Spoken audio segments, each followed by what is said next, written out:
Ever wish you could sit down with, like, Tolstoy for a year and just, dive deep into life's big questions? Maybe over some tea and biscuits? Sounds like a fascinating year. Right. Well, today's deep dive is the next best thing. We're exploring a calendar of wisdom, something Tolstoy dedicated 15 years of his life to creating. And it's not just a random quote collection, is it? Oh, it's so much more than that.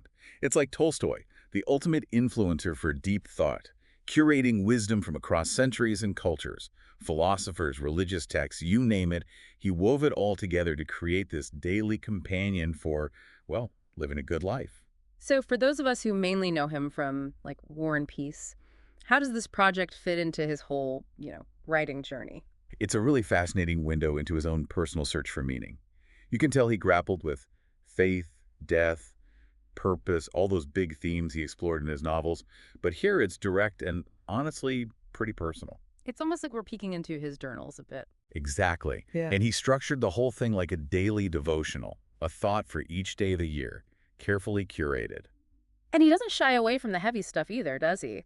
Like, January, the very first month, seems to dive headfirst into faith, the meaning of life, all those big, existential questions. Absolutely. It's like he wanted to set the tone right from the start. Okay, so let's unpack January a bit. Give us a taste of what Tolstoy considered essential wisdom for, kicking off a brand new year. Well, on January 2nd, he jumps right in with a quote from Yuval Flugel.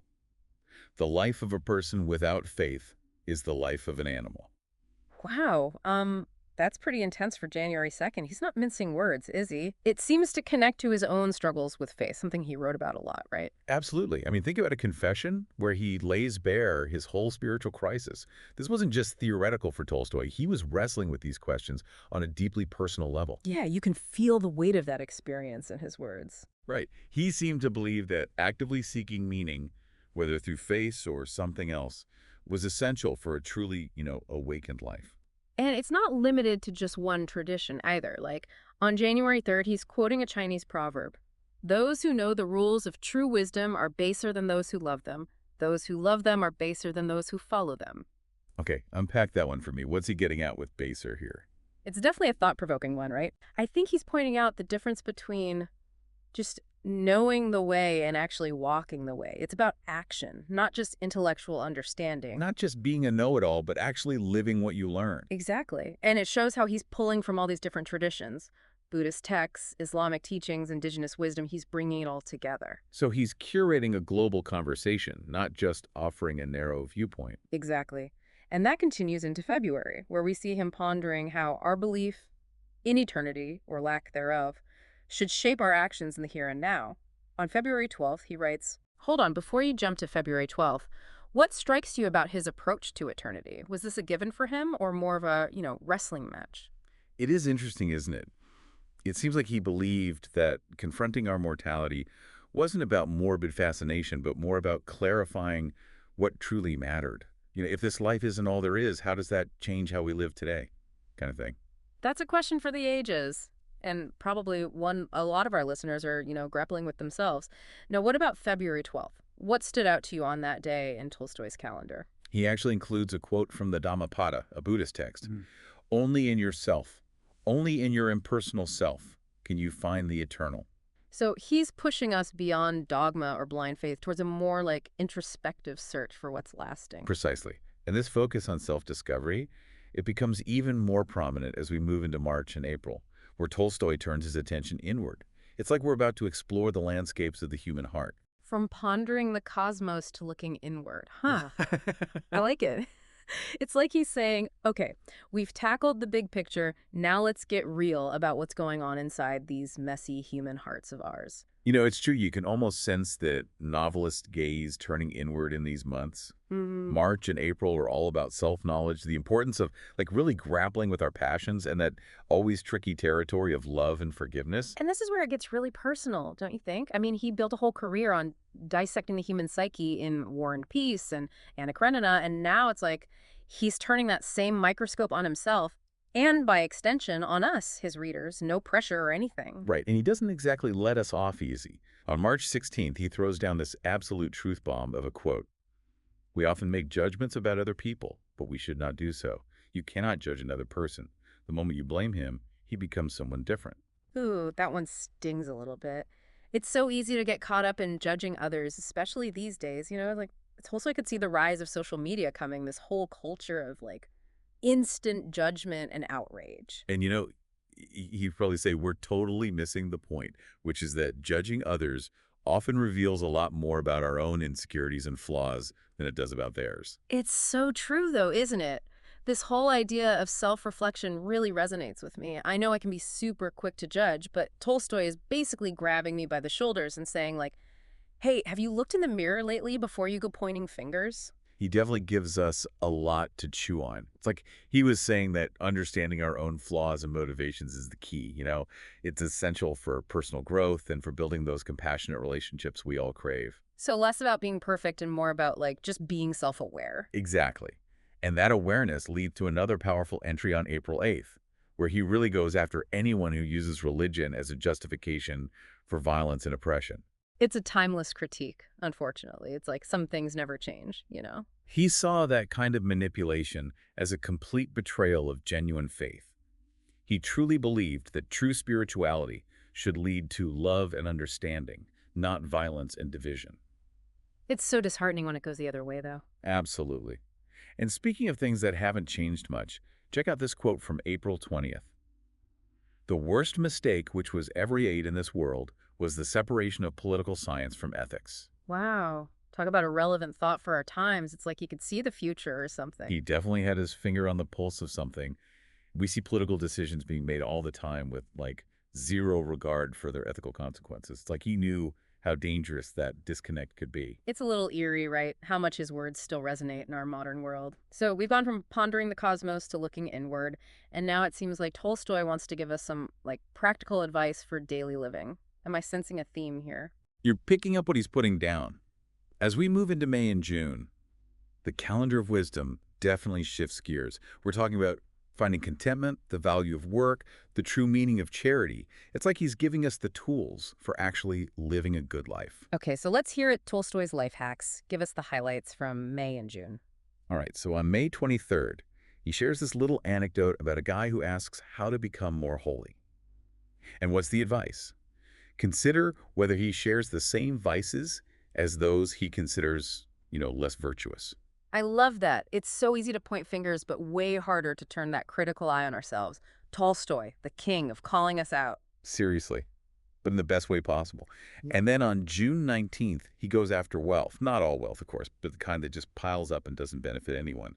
He compares it to, get this, manure. Of course he does. The manure analogy, only Tolstoy could pull that off. So classic. But it's such a good point, though. Right.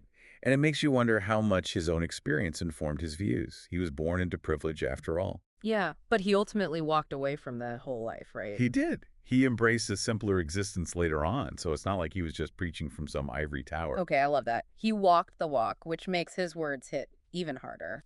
Totally.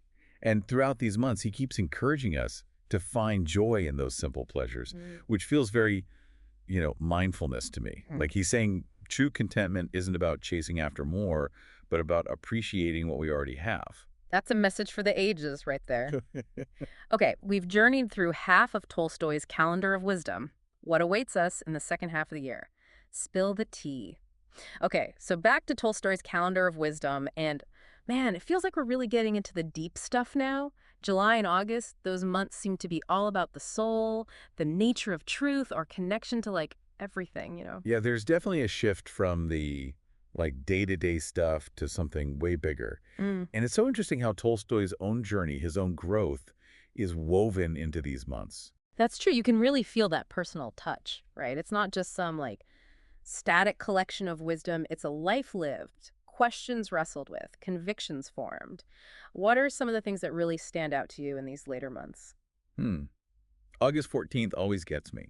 Tolstoy goes all in on his argument against eating meat, and he makes a point that's scarily relevant today.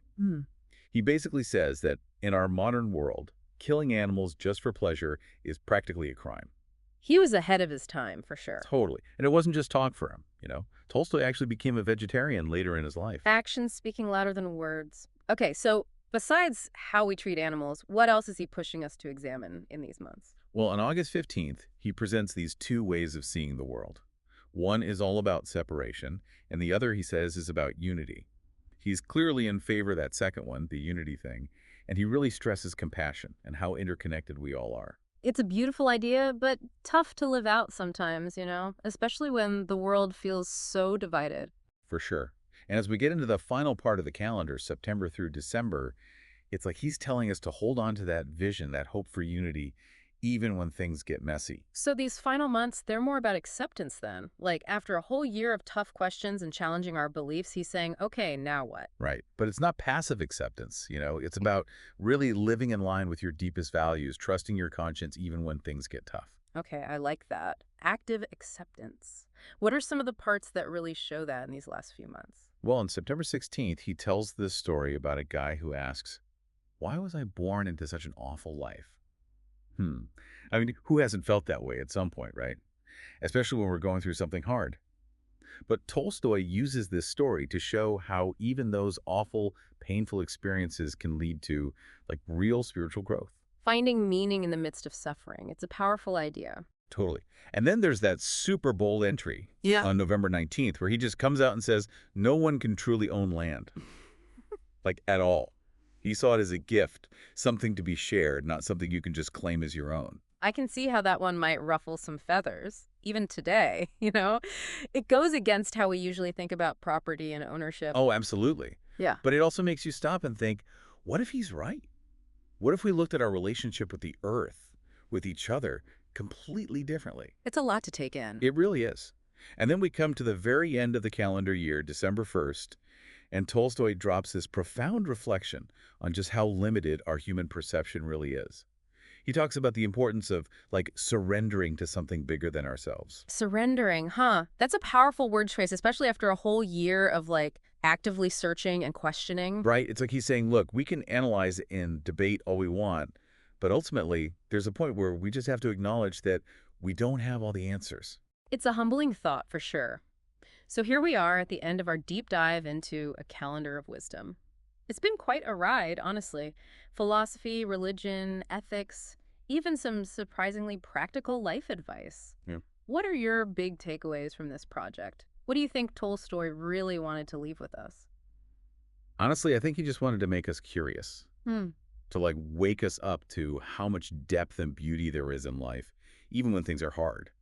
He's pushing us to think deeply, to wrestle with those tough questions, to never stop seeking truth, to keep the conversation going long after we close the book. And he's done that, at least for us today. This calendar of wisdom, it's a gift, and it keeps giving every time you come back to it. I think so too. He's given us a lot to ponder, that's for sure. I have a feeling we'll be revisiting a lot of these themes in future episodes. I'm sure we will. There's just so much there. This has been great. Thanks for diving into Tolstoy with me. And to all our listeners, thanks for joining us on this deep dive. Keep those calendars open and those minds even more so. We'll see you next time.